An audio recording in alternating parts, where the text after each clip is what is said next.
ذكر الله فائدوينك أولي هي ذكرك الله سبحانه وتعالى ذكرك الله وحاكو أروري أحاديثات يؤاد فربضا وحاكم إذا النبي صلى الله عليه وسلم حديث كيسا نبي وحو يري صلى الله عليه وسلم ما يدين شيء أعماشي نمتك وخير بدن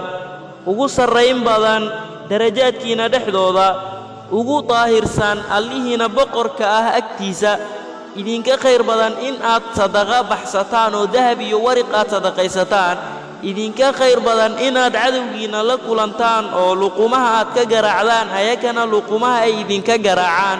markaasaa asxaabtii nebiga calayhi salaatu wassalaam oo khayrka jeclaa ayaa jawaabtii hadalka isla markiiba boobay oo yidhi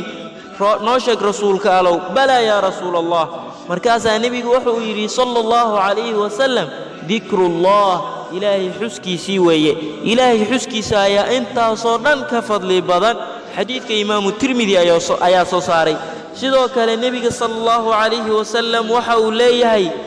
qofka rabbigiisa xusaya iyo midka aan rabbigiisa xusaynin waxay la mid yihiin nin xayi ah iyo nin mayit ah ayay la mid yihiin qofka rabbigiisa xusaya waxa uu la mid yahay qof xayi ah oo nool qofka aan rabbigiisa xusayninna waxa uu la mid yahay qof mayit ah oo dhintay muttafaqun calayh sidoo kale waxaa ka mid ah faa'iidooyinka dikriga alle uu leeyahay qowlkii nebiga sala allahu calayhi wasalam ee ku soo aroray xadiidkii qudsiga alle subxaanahu wa tacaala waxa uu yidhi anigu waxaan ahay addoonkayga malihiisa agteeda wuxuu iga malaysto agtiisa ayaan ahay anigana la jirkiisa ayaan ahay haddii uu i xuso naftiisa hadduu igu xuso anigana nafsadaydaan ku xusayaa haddii jameeco iyo dad dhexdooda uu ugu xusana anigana dadka uu igu dhex xusay dad ka khayr badan agtooda ayaan ku xusayaa hadduu ii soo dhowaado taako waxaan u dhowaanayaa dhudhun xadiidkana bukhaari ayaa soo saaray sidoo kale waxaa ka mid ah faa'iidooyinka uu leeyahay dikriga alle subxaanahu wa tacaala nebiga waxa uu yidhi sabaqa almufarriduun dadka mufarridiinta ayaa hormaray qayrkoodii way ka hormareen darajaad sare ayay qaateen macnaha markaasaa asxaabtii waxay yidhahdeen wama almufarriduun yaa rasuula allah rasuulka allow mufarridiin yay yihiin markaasaa nebigu waxa uu yidhi sala allahu calayhi wasalam addaakiruuna allaha katiiran waaddaakiraat ragga in badan alle xusa iyo dumarka alle in badan xuso weeyaan ayuu yidhi nebiga sala allahu calayhi wasalam xadiidka waxaa soo saaray imaamu muslim sidoo kale waxaa ka mid ah faa'iidooyinka uu leeyahay dikriga alleh nebiga sala allahu calayhi wasalam waxa uu yimid qof ka mid ah asxaabtiisa markaasaa wuxuu yidhi yaa rasuula allah inna sharaa'ica alislaami katurat calaya islaamka sharaa'icdiisa iyo waxyaabaha fara badan islaamku uu jideeyey rasuul allah way ugu cuslaadeen waxaad ii sheegtaa hal camal oo aan ku dhego aan ku adaygo ii sheeg markaasaa nebigu waxa uu yidhi sala allahu calayhi wasalam laa yazaalu lisaanuka ratban min dikri illaah carabkaaga yuusan ka zuulin inuu ku qoyan yahay dikriga alle subxaanahu wa tacaala macaashira alaxibba walaalayaal haddii aan tusaale ka soo qaadanno dikriga alle subxaanahu wa tacaala waxa aan soo qaadan karnaa xadiidkan nebiga sala allahu calayhi wasalam oo uu inoogu bishaareeyey laba kelimadood oo aad iyo aad u fudud carabku ay ku fudud yihiin laguma dhibtoodo gaajo kuma keenaan macaamiili dad aad la hadli lahayd kaama mashquulinayaan waa laba kelimadood oo aad u fudud miisaankana way ku culus yihiin maalinka qiyaamo sidoo kale allaha raxmaanka ah agtiisana aad iyo aad baa loogu jecel yahay labadaasi kelimadood waa subxaana allahi wabixamdihi iyo subxaana allahi alcadiim nebi maxamed baa noo sheegay sala allahu calayhi wasalam faa'iidooyinka ay leeyihiin sidoo kale walaalayaal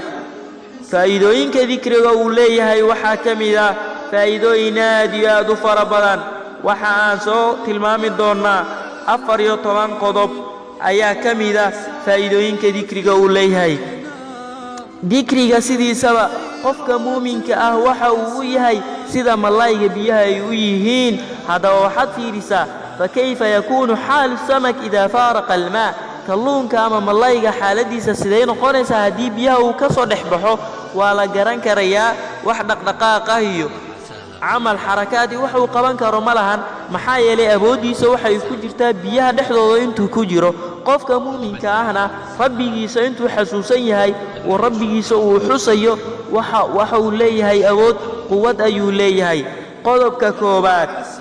dikriga alle waxa uu dhaxashiinayaa ilaahay subxaanahu wa tacaala ayaad jeclaanaysaa asagana uu ku jeclaanayaa allah ayaad saas ugu dhowaanaysaa alle raalli ayuu kaa noqonayaa ilaahay subxaanahu wa tacaala ayaad muraaqabaynaysaa oo iska ilaalinaysaa dembi iyo wax uu kaa reebay inaad ku dhacdo wax uu amraynaa in aad samayn weydo sidoo kale allah ayaad u towbad keenaysaa allah ayaad ka hebaysanaysaa mar kastana nin towbadkeen badan ayaad noqonaysaa daacada ilaahay subxaanahu wa tacaalana dikriga waa uu kuugu kaalmaynayaa qodobka labaad ee ka mida faa'iidooyinka dikriga alle subxaanahu wa tacaala waxa uu kaa baabi'inayaa murugta hamiga faraha badan walbahaarka ayuu qalbiga ka siibayaa waxa uu soo jiidayaa farxad raynrayn wanaag ayuu qalbiga dhaxashiinayaa qalbiga sidoo kale waxa uu dhaxashiinayaa awood zaa'id ah iyo taahirsanaan qodobka saddexaad qalbiga waxaa ku jira gaab ama haaf waa ishagadii maxaa la dhihi jiray nuqsaan baa ku jirta baahi ayuu leeyahay wax dabooli karana ma jiraan ilaahay xuskiisa unbaa dabooli kara meeshaasi sidoo kale qalbiga waxa uu leeyahay qaswa ayuu leeyahay qaleel ayuu leeyahay wax dhalaalin kara oo jilcin kara male alle subxaanahu wa tacaala dikrigiisii mooye qodobka afraad qalbiga ayuu daawo u yahay dikriga alle subxaanahu wa tacaala qalbiga daawo ayuu u yahay awood ayuu u siyaadinayaa qalbiga wuu macaansanayaa dikrigaasi macaan wuxuu dareemayaa qofka daakirka ah meelaha kale uusan ka soo dareemaynin khaflada iyo qofka mooganaanta markuu ku jiro rabbigiisa uusan xusaynin waa xanuunsan yahay haddii rabbigiisa uu xusana waa qalbigiisii wuu daawoobayaa weeyaan qodobka shanaad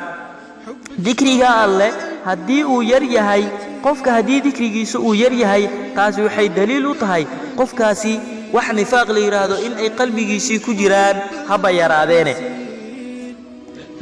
qofka dikrigiisa haddii uu badan yahay xusidda alle uu xusayo taasi waxay daliil u tahay qofkaasi inuu yahay qof rabbigiisii iimaan xoog leh rumaysan maxabbada alle subxaanahu wa tacaalana ay dhab ka tahay maxaa yeelay li'anna man axabba shay-an akthara min dikrihi shay qofkii jeclaada xusiddiisa ayuu badiyaa qodobka lixaad addoonka haddii uu garto alle subxaanahu wa tacaala waqtiga uu barwaaqada ku jiro addoonkaasi alle subxaanahu wa tacaala waa uu garanayaa waqtiga uu dhibaatada ku jiro dhibaatada markaad barwaaqada ku jirto haddaad alle subxaanahu wa tacaala xuskiisii aad badisid alle subxaanahu wa tacaala markaad dhibaato ku jirto adigana waa uu kuu gargaarayaa qaas ahaan marka mawdka la gaaro iyo sakaraatulmawdka qodobka lixaad dikriga alle subxaanahu wa tacaala waxa uu badbaado u yahay waxa uu kaa badbaadinayaa cadaabka alle ayuu kaa badbaadinayaa sakiina iyo xasilooni ayaa kugu soo degaysa iimaankaaga kuu ziyaadaya raxmadda ayaa kugu soo degaysa malaa'igta ayaa kugu dembi dhaaf weydiinaysa alle subxaanahu wa tacaala qodobka siddeedaad qofka daakirka ah ee dikriga faraha badan waxa uu ku mashquulayaa xuska alleh maantao dhan wuu tasbiixsanayaa alxamdu lilah allahu akbar laa ilaaha ila allah laa xawla walaa quwata ila billah adkaartaasuu aqrinayaa waxa uu ka mashquulayaa wax walbo maalaa yacni ah xamasho namiimnimo dad isku dirdir beenta waxyaabaha makruuhaadka muxaramaadka waxaasi dhan wuu ka mashquulayaa maxaa yeelay rabbigiisii ayaa uu xusayaa weeyaan qodobka sagaalaad